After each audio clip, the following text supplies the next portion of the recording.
Bismillahirrahmanirrahim. Assalamualaikum warahmatullahi wabarakatuh.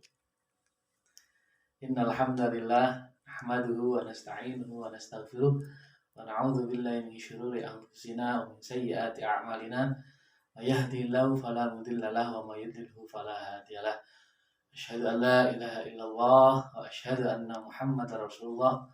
Allahumma shalli ala sayyidina Muhammad wa ala ali sayyidina Muhammad. Qala Allah Ta'ala fi kitabil karim wa huwa astaqul qa'ilin. A'udzu billahi minasyaitonir rajim. Bismillahirrahmanirrahim. Wa idz qala Luqman libnihi wa huwa ya'idhuhu ya bunayya la tusyrik billah inna syirka la dzulmun 'adzim. Wa qala Allah Ta'ala fi kitabil karim ya bunayya aqimis shalah wa'mur bil ma'ruf wanha 'anil munkar wasbir 'ala ma asabak innaka min azmil umur. Qala Allah Ta'ala fi kitabil karim wal 'asri innal insana lafi khusrin illa alladzina amanu wa 'amilus shalihat wa tawassaw bil haqq wa tawassaw bis sabr. Alhamdulillah, pada kesempatan kali ini perkenalkan, nama saya Agus Lutfi, asal dari Brebes, Jawa Tengah. Kemudian saya asli dari Brebes. Saya merantau di Cirebon tahun 2012. Nomor tes saya adalah 222111350. Kemudian prodi saya adalah pendidikan agama Islam. Alhamdulillah. Dan riwayat pendidikan saya yaitu dulu SD di Brebes, SMP di Brebes, SMA di Brebes, S1 di IAIN Syekh Nurjati Cirebon, jurusan pendidikan agama Islam. Kemudian S2 insya Allah mudah-mudahan lulus masuk ke S2 pasca sarjana IAIN Syekh Nurjati Cirebon. Mudah-mudahan amin amin ya rabbal alamin. Kemudian motivasi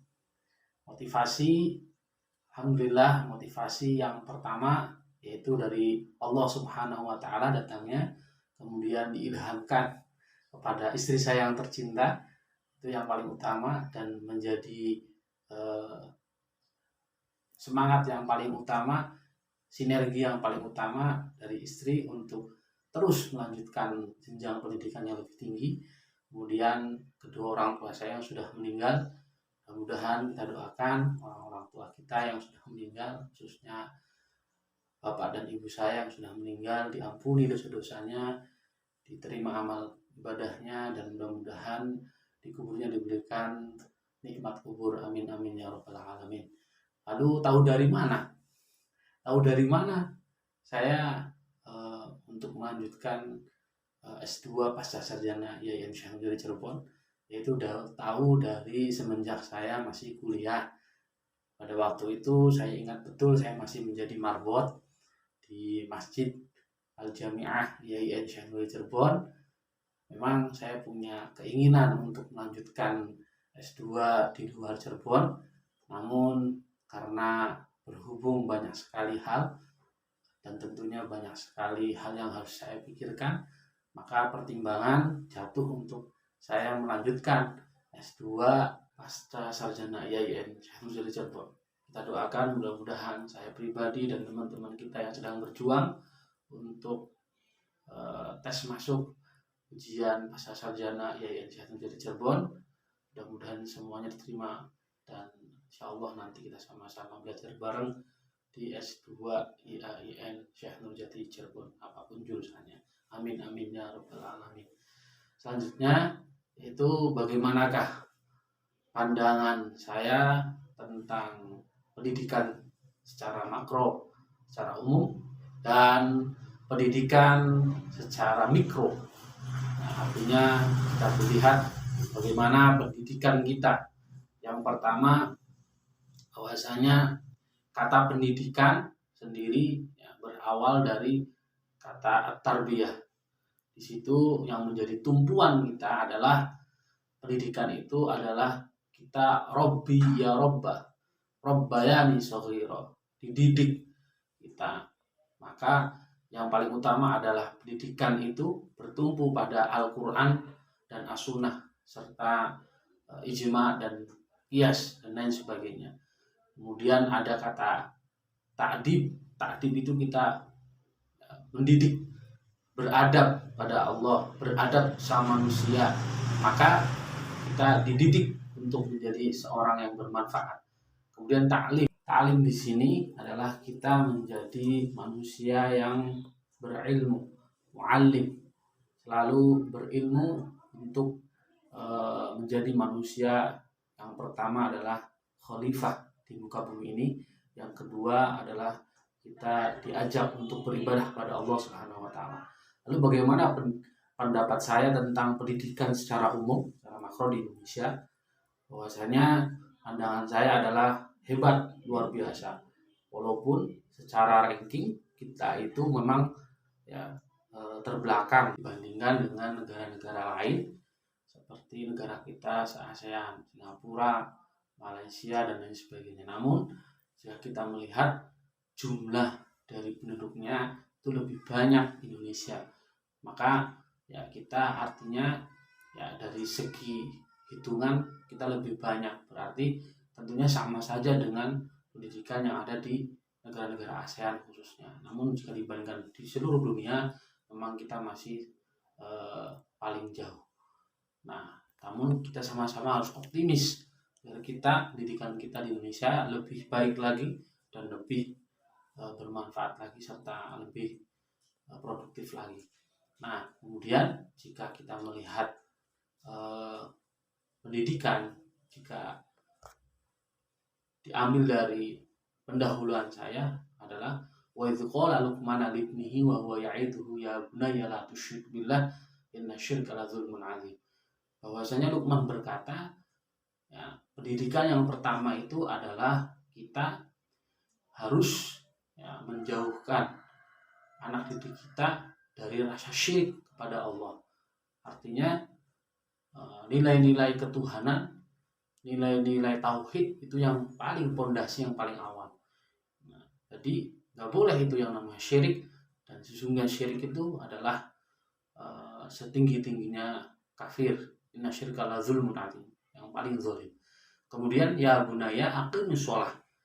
Nah, maka pendidikan, khususnya pendidikan Islam, menyuruh untuk aqimus shalah, mendirikan sholat, wa'mur bil ma'ruf, lalu mengajak kepada yang baik, wanha 'anil munkar, kemudian mencegah kemungkaran, wasbir ala ma asabak, lalu bersabar kepada sesuatu yang menimpa kamu. Ya, inna fi dzalika min azmil umur. Jadi ini semua menjadi batuan agar kita menjadi lebih semangat lagi. Jadi pendidikan itu seperti halnya di dalam Undang-Undang Sistem Pendidikan Nasional tahun 2003 pasal 3 mengatakan bahwasanya pendidikan berfungsi untuk mengembangkan kemampuan peserta didik agar menjadi manusia yang berkarakter, berkompetensi di dalam peradaban bangsa Indonesia, untuk mencerdaskan kehidupan bangsa. Dan tujuannya adalah untuk menjadi atau mengembangkan potensi peserta didik menjadi manusia yang pertama adalah beriman dan bertakwa kepada Tuhan Yang Maha Esa. Kemudian dia berkarakter, berilmu, cakap, kreatif, mandiri, dan menjadi orang yang selalu demokratis dan bertanggung jawab. Nah, beberapa konsep yang saya sampaikan tadi ini tentunya sesuai dengan keadaan pendidikan yang ada di Indonesia secara umum. Artinya pendidikan itu baik secara umum maupun pendidikan Islam dijalankan oleh pemerintah. Namun jika kita merujuk ke pendidikan Islam, maka jelas pendidikan Islam ini perlu adanya biaya dan pembiayaan yang lebih optimal sehingga pendidikan Islam yang ada di Indonesia semakin membaik dan membaik. Kita tahu ada program dari Menteri Pendidikan yang sekarang adalah Merdeka Belajar dan sebagainya, di mana Merdeka Belajar ini dicanangkan oleh Menteri Pak Nadiem Makarim Nah, mudah-mudahan ini menjadi awal untuk kita menjadi lebih baik lagi. Namun yang harus kita pikirkan adalah di mana program ini harus mengedepankan atau mengetahui kondisi penduduk kita yang ada di 3T, ya, terluar, dalam, dan terdampak dan sebagainya. Nah, ini harus dipikirkan baik-baik supaya pendidikan di Indonesia itu merata, bukan hanya di daerah kota saja. Nah, kemudian bagaimanakah pandangan saya tentang masalah pendidikan secara mikro, ya, bagaimana? Maka jika kita melihat pendidikan secara mikro, ya, pendidikan kita ini khususnya dari segi kurikulum sudah baik, ya, kurikulumnya sudah baik, kemudian metodenya juga semakin lama semakin membaik. Walaupun di kita sekarang keadaan pandemi, maka metodenya dengan daring, dengan pendidikan atau pembelajaran jarak jauh.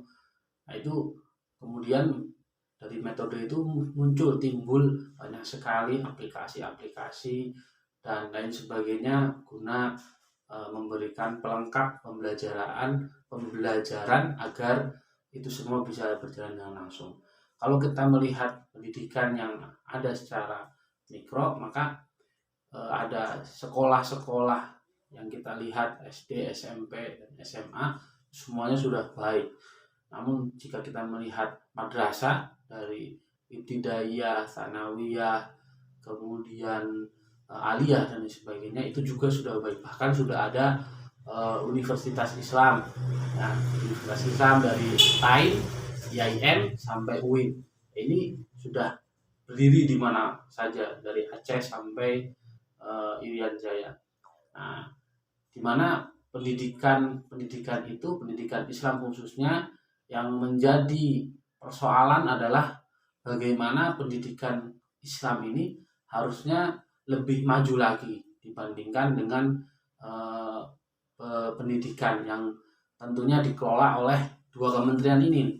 Antara Kementerian Pendidikan dengan Kementerian Agama hendaknya sinergis gitu mengenai pendidikan.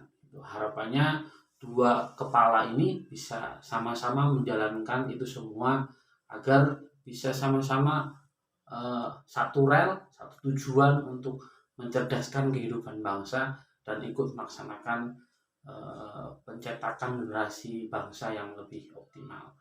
Nah, dari itu maka pendidikan Islam, terutama pendidikan Islam ini, adanya hal yang harus diperbaiki dari tingkat madrasah sampai tingkat perguruan tinggi, yaitu lebih optimal lagi seorang guru itu lebih memberikan hal yang optimal.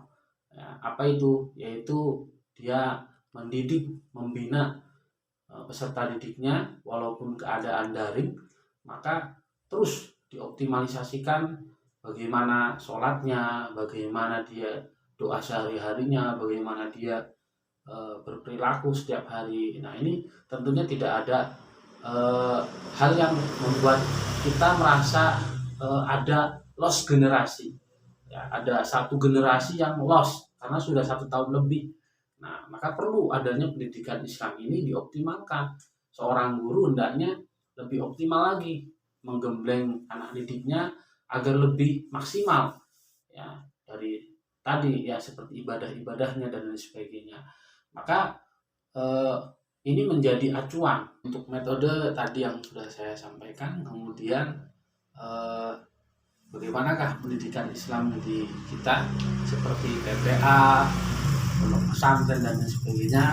Nah, maka ini harus menjadi acuan bersama agar pendidikan Islam itu seperti masjid, TPA, rumah tahfiz, pendidikan pesantren dan sebagainya harus dioptimalkan lagi. Caranya gimana? Caranya adalah pendidikan itu harus diberikan manajemen pendidikan yang lebih baik lagi tentang masalah keuangan dan lain sebagainya, sehingga tidak ada terkesan bahwa pendidikan Islam itu ecek-ecek, pendidikan Islam itu murahan, bahwa pendidikan Islam itu adalah Islam itu ya'lu wa la yu'la alaih. Islam itu mulia dan tidak akan bisa menyamai Islam.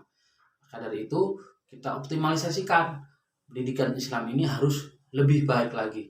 Supaya apa? Supaya pendidikan Islam ini bertengger sama dengan pendidikan-pendidikan yang ada di negara-negara Islam yang ada di dunia ini, Mesir dan lain sebagainya.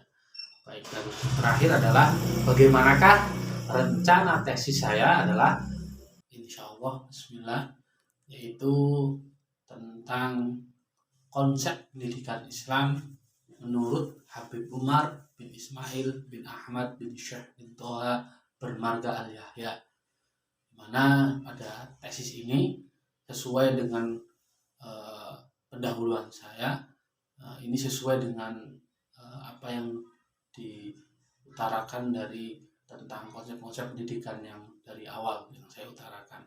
Kemudian juga sesuai dengan Undang-Undang Sistem Pendidikan Nasional tahun 2003 pasal 3 yang tadi saya sebutkan, bahwasanya tujuan dari pendidikan Islam itu menjadi manusia, mencetak manusia yang beriman dan bertakwa. Maka dari itu, dari pendidikan ini kita melihat ada permasalahan yang terjadi di Indonesia, di mana pendidikan kita ini ternyata masih ada oknum-oknum yang ingin menggantikan kita ini menjadi pendidikan yang bukan beriman dan bertakwa. Padahal pendahulu-pendahulu kita ya dalam pembukaan dikatakan bahwa dengan rahmat Allah yang Maha Kuasa, semuanya itu disebutkan tentunya ya ingin mengedepankan bahwa tesis saya ini adalah untuk mengembalikan marwah pendidikan kita menjadi pendidikan Islam yang sangat luar biasa. Maka dari itu saya mohon bimbingan dari para dosen, bimbingan dari para penguji dan lain sebagainya, agar saya bisa melaksanakan pendidikan ini kalau bisa ya secepat mungkin, tapi tentunya harapannya dengan doa dan ikhtiar disambung dengan biaya mudah-mudahan ada, doa sama Allah mudah-mudahan saya bisa melaksanakan pendidikan di S2 pasca sarjana ini dengan tepat waktu. Terima kasih, itu saja dari saya, harapannya minta bimbingannya. Assalamualaikum warahmatullahi wabarakatuh.